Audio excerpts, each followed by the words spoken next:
안녕하세요. 5분 자료 해석의 윤진원입니다. 여러분들 수학 좋아하시나요? 저는 정말 싫어하는데요.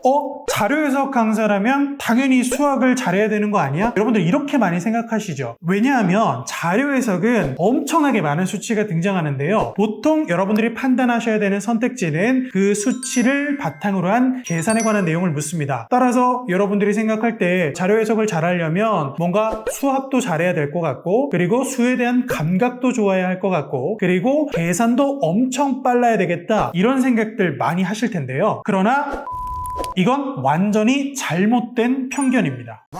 이번 시간에는 자료 해석에서 가장 많이 사용되는 계산인 덧셈에 대해 알아보도록 하겠습니다. 그럼 간단하게 문제를 풀어볼까요? 자, 문제 나갑니다.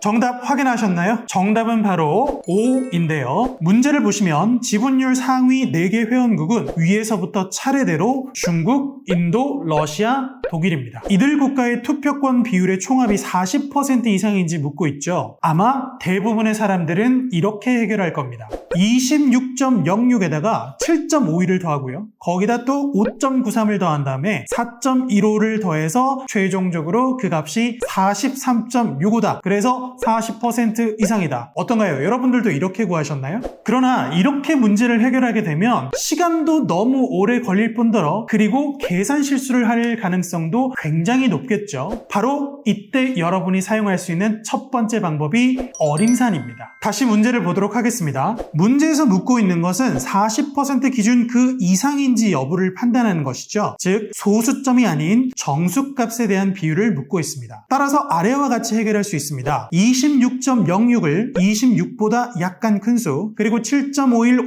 5.93, 4.15 모두 각각 7, 5, 4보다 약간 큰 수라고 표현을 해볼게요. 그러면 정수에 대해서만 정보를 확인한 셈이죠. 그래서 이런 정수들을 모두 합하면 총합은 42보다 큰 수라는 결론을 얻을 수 있게 됩니다. 어떤가요? 소수점 둘째 자리까지 자세하게 구할 때보다 훨씬 더 쉽게 문제를 해결할 수가 있겠죠.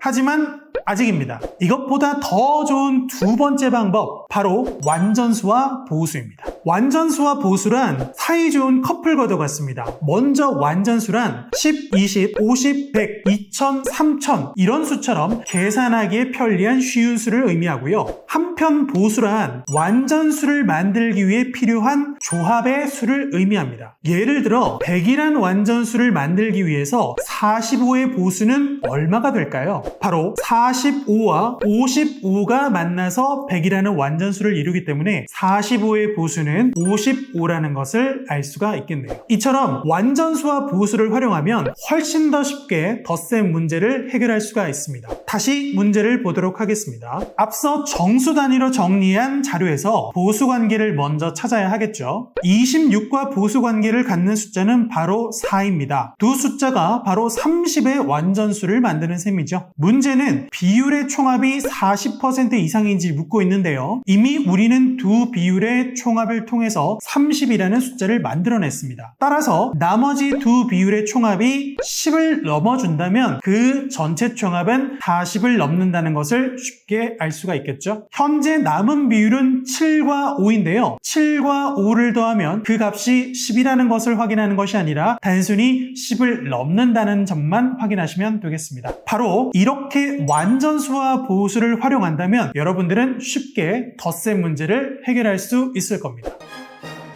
이건 수학이 아니라 자료를 보는 눈, 바로 자료를 해석하는 능력이라고 볼 수 있겠죠? 이처럼 자료 해석은 출제자가 문제를 출제할 때 그 자료의 구성과 출제 선택지의 의도를 정확하게 파악함으로써 쉽게 해결할 수 있는 영역입니다. 현재 수험가에서 많은 학생들이 하고 있는 계산 연습, 바로 이 부분에 대해서도 제가 드릴 말씀이 있는데요. 계산 연습은 여러분들에게 수적 감각을 기르는 데 도움을 줄 수는 있습니다. 있습니다. 하지만 목적 없는 계산 훈련은 효율성이 떨어지는 학습 방법일 뿐만 아니라 모든 자료 해석 문제를 계산으로 해결하는 잘못된 습관을 기를 수 있으니 꼭 주의하셔야겠죠? 하루 5분 투자를 통해 자료 해석을 정복해 보시기 바랍니다. 이상 윤진원이었습니다. 다음 시간에 만나요. 안녕!